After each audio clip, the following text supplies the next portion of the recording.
Continue tayo. Ito yung maganda. Ah,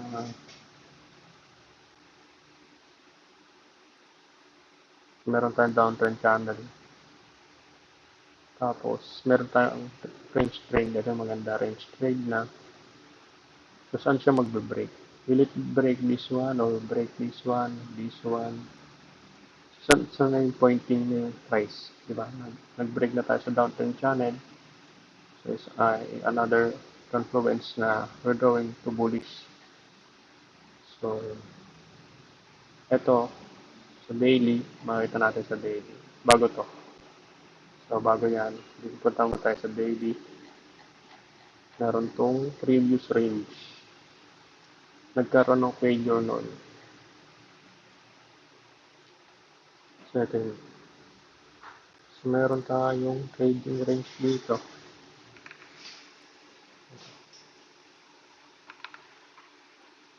Para siyang ganito. Previously, to breakout, may kanyo 52 week high. Pero ito yung hindi niya na-break. So, ito yung range. So, ito yun.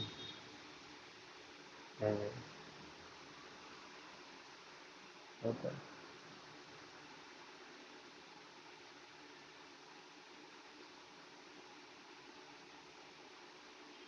Yan yung range niya before. Yan. So,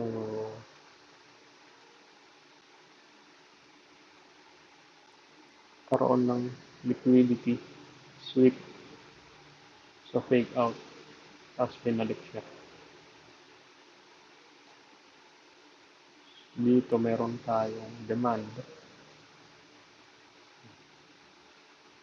for daily.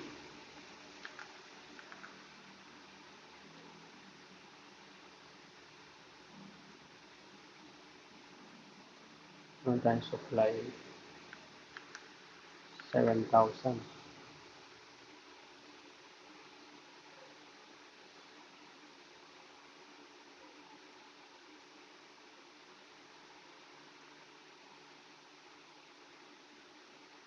Ayan. So, bumalik tayo sa range nito. After niya mag-dip ito sa 6,1. Balik na tayo ulit sa range na to. Itong 7K and 6,780. Ito, previously, nagkaroon ng flip zone. So, dating demand zone, naging supply zone. Pero na-break niya. So, pwede i-retest to. So, anticipate na approaching na yung price sa supply zone. And then, pwede niya ito i-retest. Or pwede siyang gumawa na yun. Then, break pataas. So, ito yung isang possibility. So, magre-range siya ulit. Pwede siyang mag-range ulit. Or, pwede din naman na tuluyan niya i-break. Tapos dito na siya sa extreme high, extreme supply. Tapos magre-retest siya dito. Ayan, pwede rin yung ganito. Ayan, pwedeng dito sa extreme or dito lang. And then make a higher low. Ayan. And then tatry niya ulit yung extreme. So either saan. Pero dahil may long weekend, ito yung pinaka-possible. Kundi long. Ayan.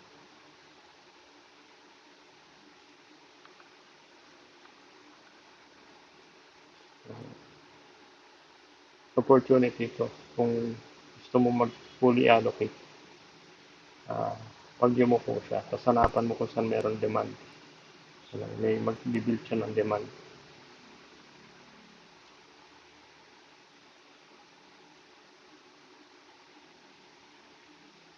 Sa weekly naman, maganda pa rin.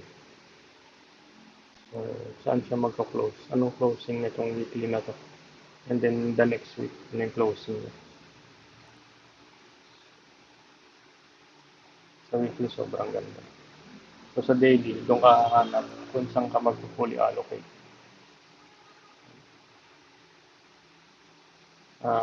Itong galaw ni PSE, wala pa. I'm looking at up, melt up na.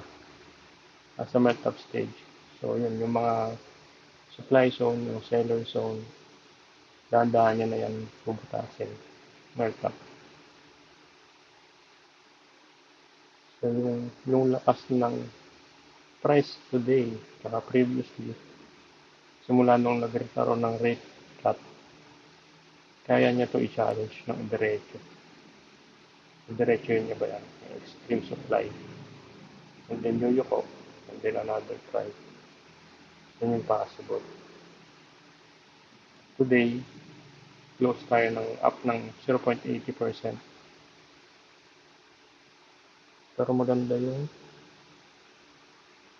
kung nag-close tayo dito. 167. So kalahati. 50% yung nawala. MOC down. So good news, 2 billion yung foreign. Tapos 8 billion yung trading volume. So maganda tong 8 billion. So it's been a while na walang 8 billion. Pinilit ko maging 8 billion. Grabe lakas ng market. 8 billion.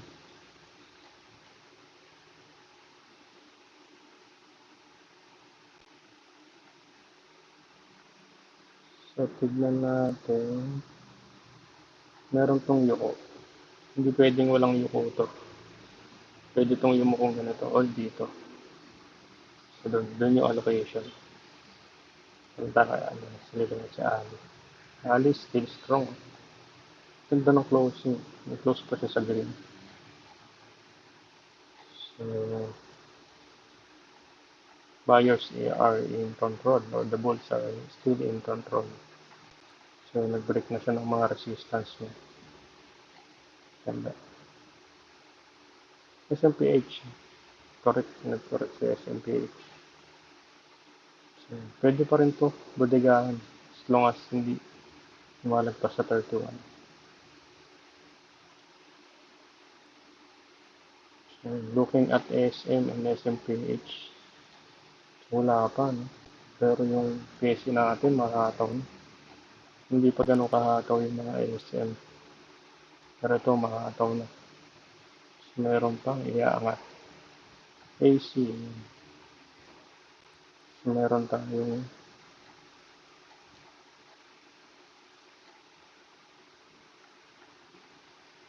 namisin natin yung chart. AC.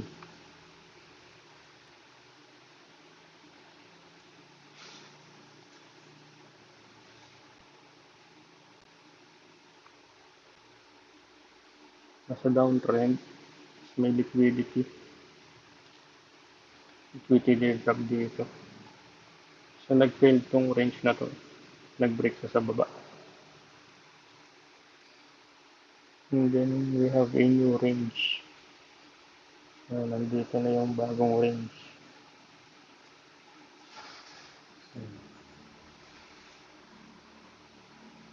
So, meron kang liquidity drop sa baba. So, ito. Liquidity drop, tapos double bottom. Higher high, higher low.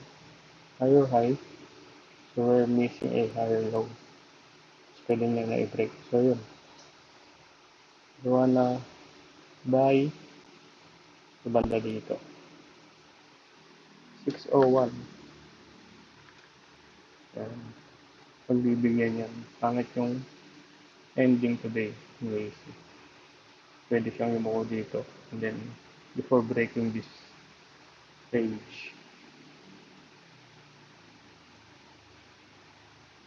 DFC.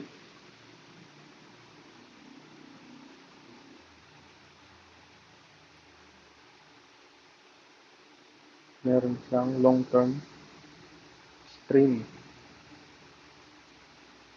So, nag-fail to, nag-fail nakaraan. Trade below. So, yung may accumulation dito. So, ito mag-range lang to. Parang ganito. Pero mas maikli lang. Possible breakup.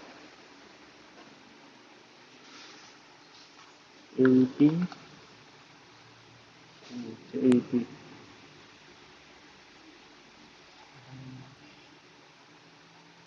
Yung search natin dito. Outdated na. So, remove natin. So, meron kang double, bottom, or selling climax, secondary test, then markup. Ayan. Hanap tayo ng trend line.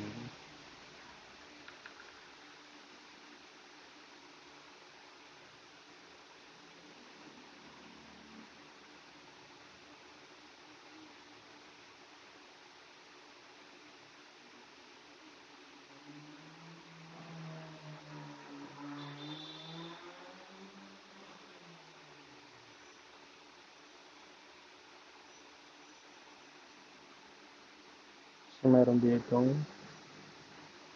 noise or some sort of liquidity graph.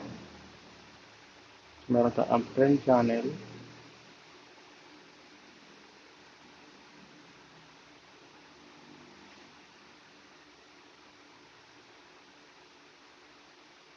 and then meron tayong extreme supply dito. Yung doji na to.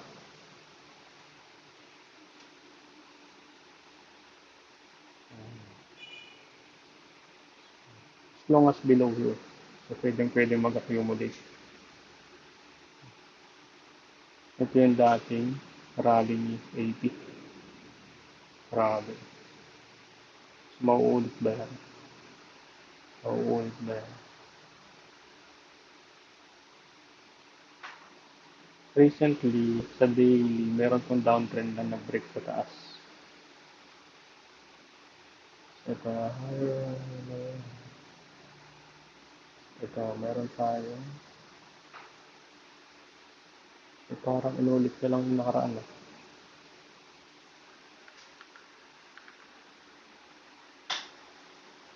So, buyers. Ito, buyers.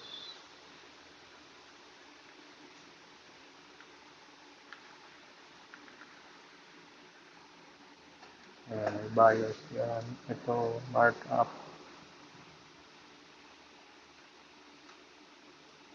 Secondary test.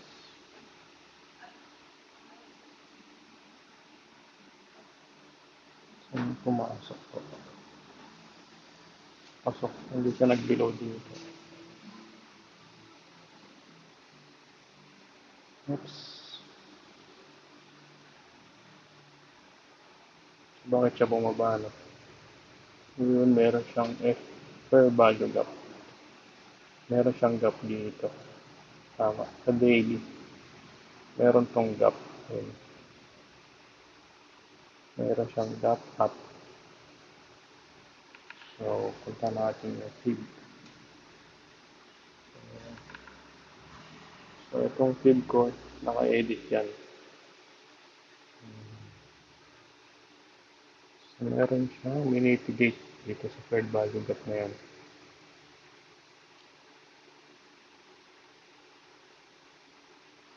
Tingnan natin sa 1 hour. So, ito.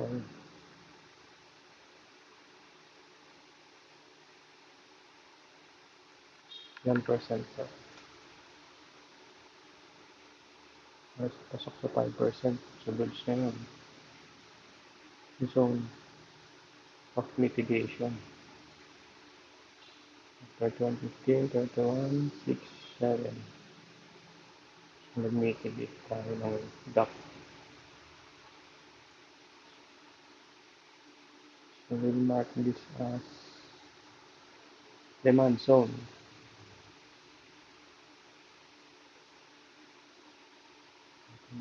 So, ito. 31, 40, 32.47. So, pasok. Shoot na hit yung 32.47. So, tapos meron tong downtrend channel.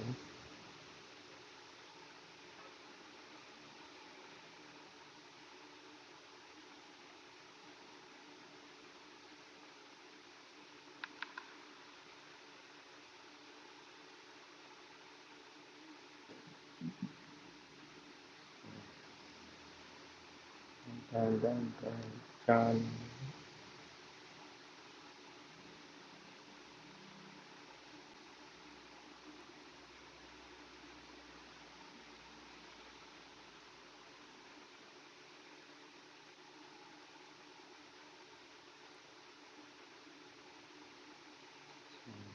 Downtrend tayo.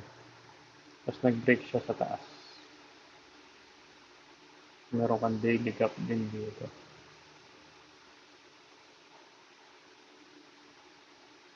Ngayon, ah, kakaroon niya ng sideway o kaya gagawa ng pattern na parang flag pattern na katulad. Ito, pwede. Flag. Ayan, pwede rin yun. Tapos another breakup. So, ito yung maganda. Break up na siya. So, mitigate lang siya. Retest. Secondary test. Then another higher high.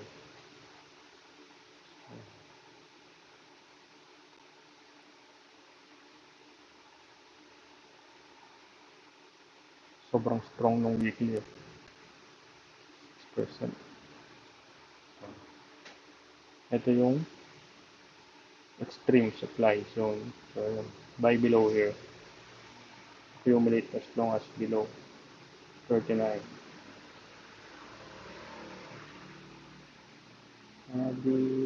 Discuss ko na APAC, JFC, BFC.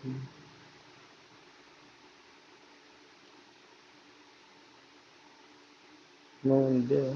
Bumaba nga pa. Ayun. Pwede rin naman to. Inverted head and shoulder. Pero abangan pa yan.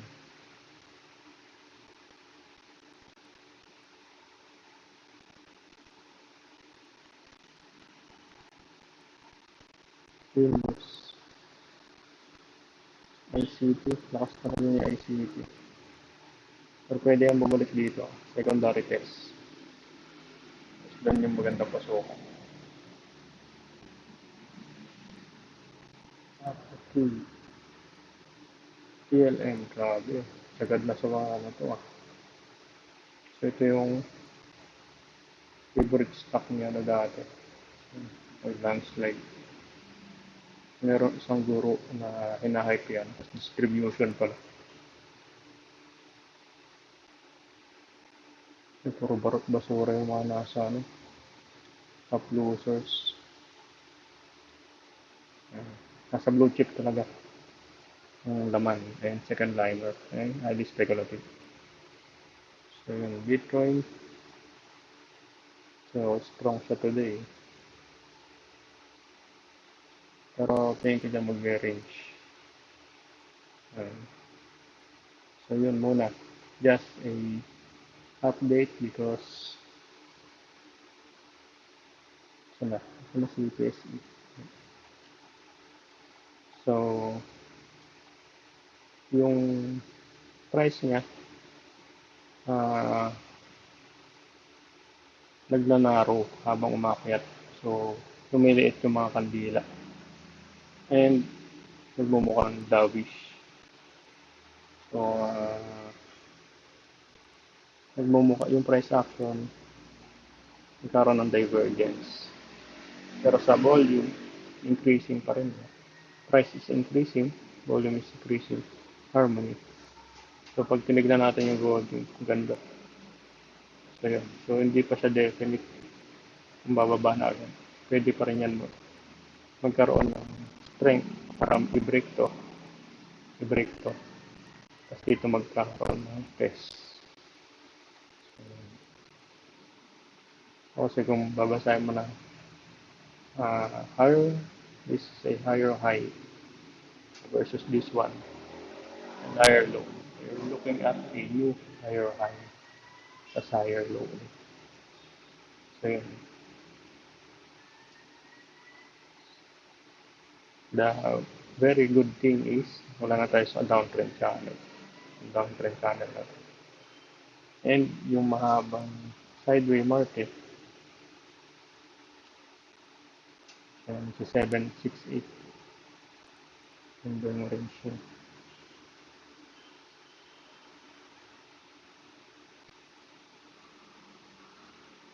So above tayo na 67, 6750.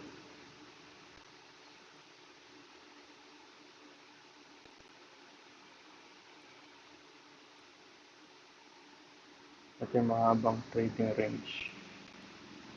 So, approaching yung price dito sa taas ng range. Ito sa 8.2. And bear month is coming.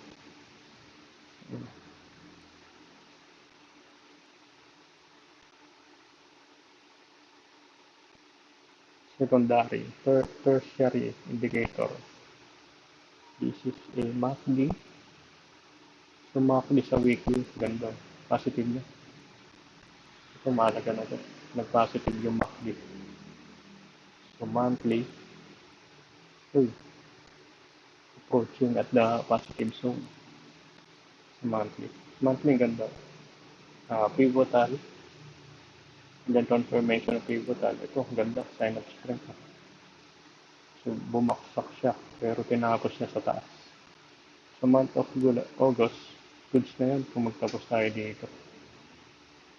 September, another uh, green candle. October, November, and December. So, kaya nito. Butasin to. Meron pa tayong abangan na rate cut sa Federal Reserve. So, ito, volatile yung market niyan. September 18. So, anticipation of ilan to? 25 basis points rate cut to 50 basis points.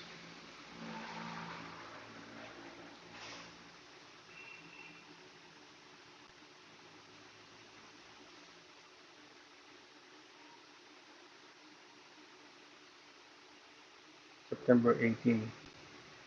And this week, meron tayong uh, Jackson Hole Symposium sa US. Will be the chairman of Federal Reserve, siya yung spokesperson. So, di-discuss niya yung global economic outlook. So, lalong-lalo sa US, economics sa US.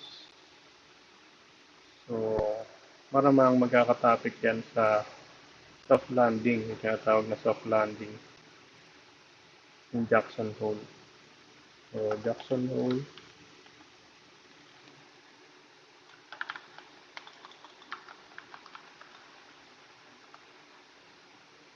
Jackson Hole speech. Symposium 2024. Symposium this week.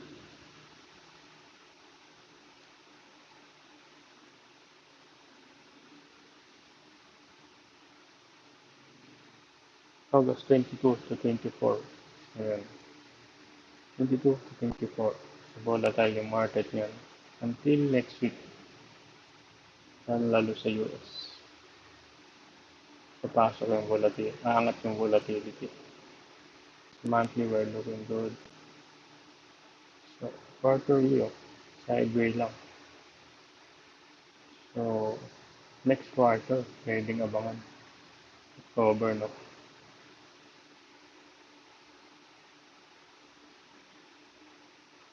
Ito, halos minute na yung ginagawa, no? So, nandito na ba tayo? So, next na ito.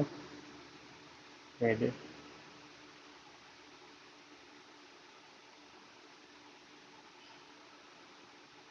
Saan pa ba yung naipit? May naipit na ano, no? Na rin. Ang ganda, no? May naipit na rin sa gitna. Wala na siyang kamukha, no? Yung pantay-pantay, ayun, no? Naipit na rin. Sa taas yung breakout. Sa next quarter, pag talaga yung sa taas ng breakout, tuloy-tuloy na yan. Daily. So, yun na yung last chance. So, papakita to ng last chance when to fully allocate. Kasi, inverted na to, inverted head and shoulder. Inverted head and shoulder. Nag-break siya sa taas. So, retest. Sana mag-retest para healthy yung price. Retest here, 6, 7, 8. So, yun lang. Thank you very much for listening. Bye-bye.